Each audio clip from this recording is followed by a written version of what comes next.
بسم اللہ الرحمن الرحیم۔ محترم ناظرین کرام، ایک ایسا واقعہ پیش کرنے جا رہا ہوں جسے سن کر آپ کا دل بھر آئے گا اور آنکھیں نمیا جائیں گی۔ یہ واقعہ 619 ہجری کے زمانے کا تھا۔ ایک انوکھا سفر ہو رہا تھا۔ سفر کرنے والے صرف 2 انسان تھے۔ ان کے پاس کوئی سواری نہ تھی۔ پیدل ہی منزل کی طرف بڑھ رہے تھے۔ منزل ان کی بستی سے 60 میل دور تھی۔ راستے میں مختلف قبیلوں کے ہاں قیام کرتے یہ قافلہ کم و بیش 10 دنوں میں منزل پر پہنچ گیا، اور یہ منزل ایک وادی تھی۔ یہ ایک سرسبز وادی تھی جس میں چشموں کا ٹھنڈا پانی، درختوں کا گھنا سایہ، لہلہاتی کھیتیاں اور خوبصورت باغات کی وجہ سے یہاں کے لوگ خوشحال تھے۔ مگر مسافروں کو اس وادی میں یہاں کی خوشحالی یا اچھی آب و ہوا نہیں لائی تھی۔ دراصل یہ سفر ایک خاص مقصد کے لیے ہو رہا تھا۔ یہ مقصد تھا لوگوں تک اللہ کی بات پہنچانا، اور یہ مسافر کوئی اور نہیں بلکہ اللہ کے آخری پیغمبر حضرت محمد صلی اللہ علیہ وآلہ وسلم تھے، اور آپ کے ہمراہ حضرت زید بن حارثہ رضی اللہ تعالی عنہ تھے۔ مکہ کے لوگوں کی بے پناہ مخالفت کے بعد اللہ کے رسول صلی اللہ علیہ وآلہ وسلم نے اس بستی میں، جس کا نام طائف تھا، اللہ کا پیغام پہنچانے کا فیصلہ کیا تھا۔ طائف پہنچ کر آپ وہاں کے مشہور قبیلے ثقیف کے 3 سردار بھائیوں کے پاس گئے۔ ثقیف کے ان سرداروں کے ساتھ حضور صلی اللہ علیہ وآلہ وسلم کی کچھ واقفیت بھی نکل آئی تھی، مگر جب آپ صلی اللہ علیہ وآلہ وسلم نے ان کے سامنے اللہ کی بات پیش کی اور فرمایا کہ اللہ نے آپ کو اپنا رسول بنا کر بھیجا ہے، تو ان کا رویہ ایک دم بدل گیا۔ آپ ان کے بدلے ہوئے رویے کو دیکھ کر حیرت میں آ گئے۔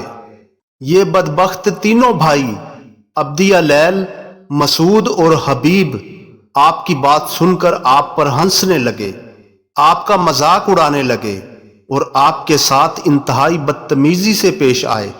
انہوں نے آپ کے خلاف کیسے کیسے جملے کسے، میرا ایمان گوارا نہیں کرتا کہ میں یہاں پر بیان کروں۔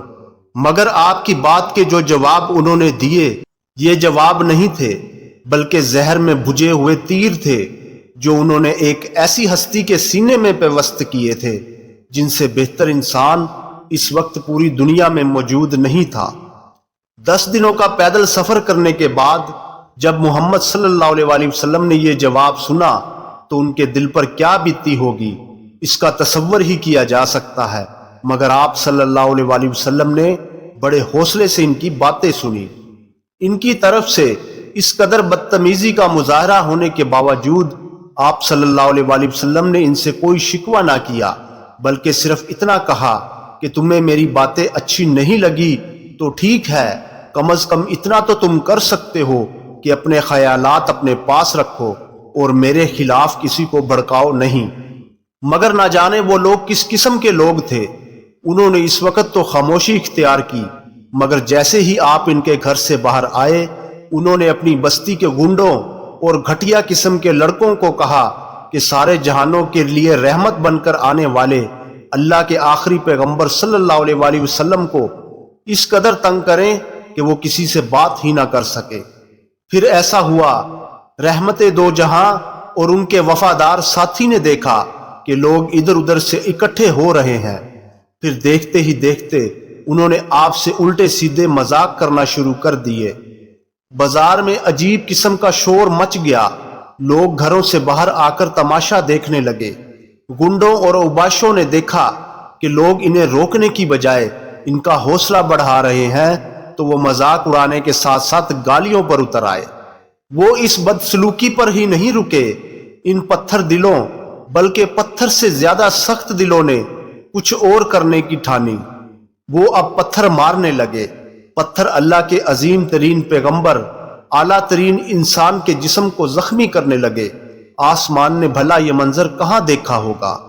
حق کی اس سے زیادہ قیمت بھلا اور کیا ادا کی جا سکتی تھی؟ آپ صلی اللہ علیہ وآلہ وسلم اور حضرت زید رضی اللہ تعالی عنہ اب تیز تیز چلنے لگے، وہ جلد از جلد ان ظالموں کی بستی سے دور چلے جانا چاہتے تھے، مگر پتھروں کی بارش میں اب اور تیزی آ گئی تھی۔ وہ ظالم اب آپ کے ٹخنوں کا نشانہ لینے لگے تھے۔ آخر آپ صلی اللہ علیہ وآلہ وسلم تھک گئے، سر پر ہاتھوں کی آڑ لے کر بیٹھ گئے۔ حضرت زید رضی اللہ تعالیٰ عنہ دیوانہ وار آپ کے اوپر جھک گئے۔ ان کا جی یہی چاہتا تھا کہ ظالموں کا کوئی پتھر آپ صلی اللہ علیہ وآلہ وسلم کو نہ لگے، آپ صلی اللہ علیہ وآلہ وسلم کا خون زمین پر نہ بہے، جو اس زمین پر بسنے والے ہر انسان کے لیے سراپا رحمت ہے۔ مگر اللہ کا قانون بھی عجیب ہے، وہ ہر ایک کی آزمائش کرتا ہے، نبیوں کی بھی اور رسولوں کی بھی، بڑوں کی بھی آزمائش بھی بڑی ہوتی ہے۔ وہ بدلحاظ بدماش جاہل بدبخت آگے بڑھے، حضرت زید رضی اللہ تعالیٰ عنہ کو پکڑ کر پیچھے دھکیلا، آپ صلی اللہ علیہ وآلہ وسلم کا بازو پکڑا اور کھڑا کر دیا، اور آپ صلی اللہ علیہ وآلہ وسلم چل پڑے۔ حضرت زید رضی اللہ تعالیٰ عنہ آپ کو سہارا دینے کے لیے آگے بڑھے۔ آپ کے جسم سے بے تحاشا خون بہہ رہا تھا، خون رس رس کر ٹخنوں تک آیا اور اب آپ کے جوتوں میں جمع ہونے لگا تھا، مگر آپ صلی اللہ علیہ وآلہ وسلم قدم آگے بڑھاتے رہے۔ گنڈے ابھی پیچھے تھے، آخر آپ بے ہوش ہو گئے۔ حضرت زید لپک کر آگے بڑھے اور آپ کو کندھوں پر اٹھا لیا۔ طائف کی بستی سے باہر آئے تو آپ کو ہوش آ گیا۔ اللہ کے رسول صلی اللہ علیہ وآلہ وسلم کو لہو لہان دیکھ کر حضرت زید بے تابی سے بولے، آپ ان بدبختوں کے لیے اللہ سے بد دعا کریں۔ آپ صلی اللہ علیہ وآلہ وسلم نے فرمایا کہ نہیں، کیا ہوا جو انہوں نے میرا انکار کیا ہے؟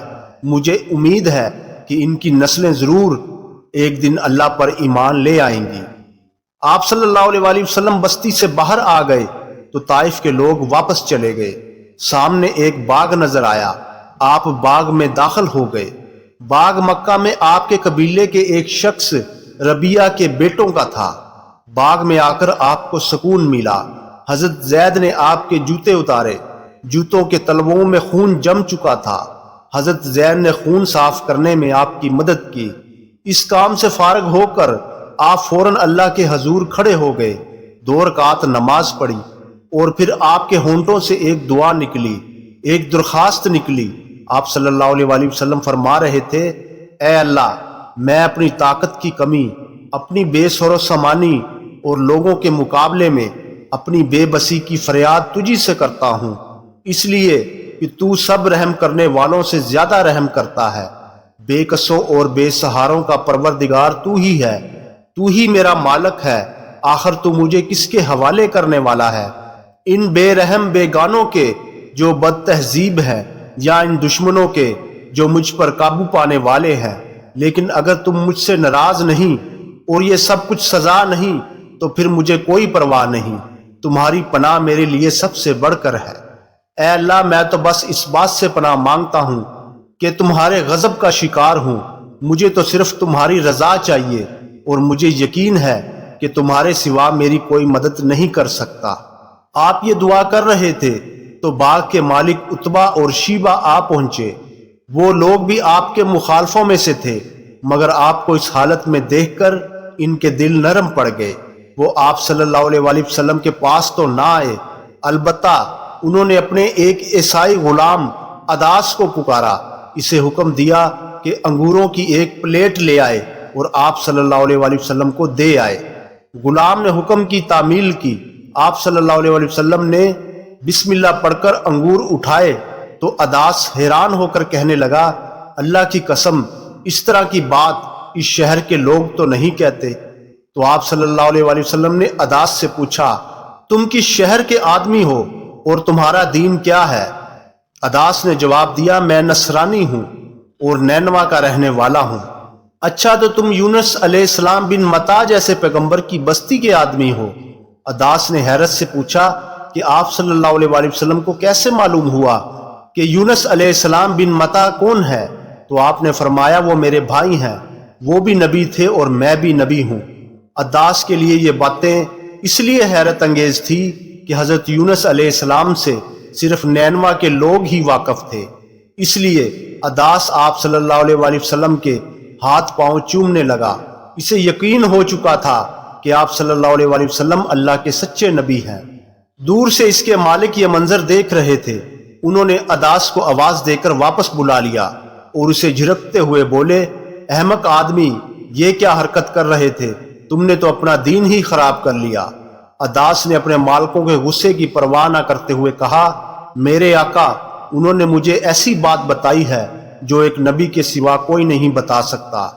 اداس کا جی تو بہت چاہتا تھا کہ وہ واپس آپ کے پاس آ جائے، لیکن اس کے مالکوں نے اسے کام پر لگا دیا۔